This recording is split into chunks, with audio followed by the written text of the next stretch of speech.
When somebody sees somebody wearing a costume for a movie, a lot of people don't take into account everything that happens behind the scenes.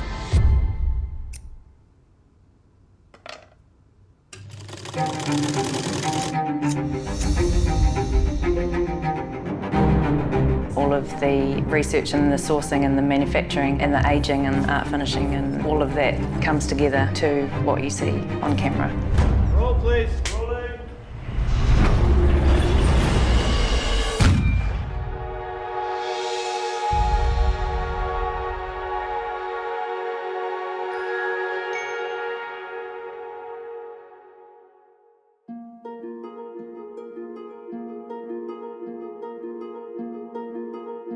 It's world-class, the people that we're working with.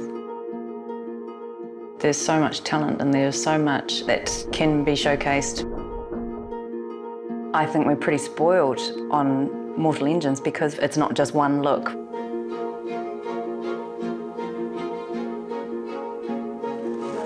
I love my job in the sense that I get the privilege of seeing these amazing illustrations come to life. We are actually building on something that isn't just a contemporary costume, it's a feast for the eyes.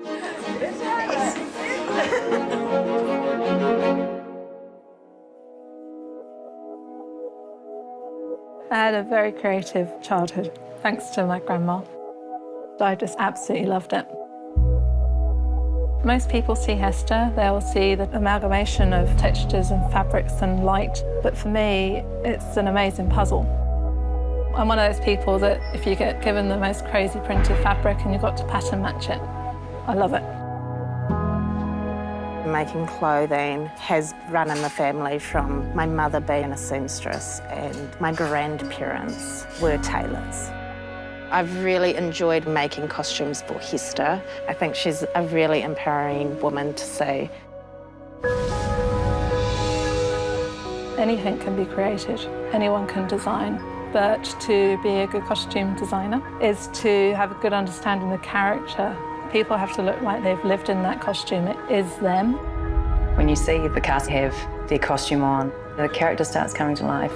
It's a beautiful process to witness. My name is Naomi Campbell. I'm the Principal Design Coordinator. My name is Anna Deacon, and I am the lead pattern drafter and cutter. My name is Melissa Munt, and I am a costume machinist on Mortal Engines.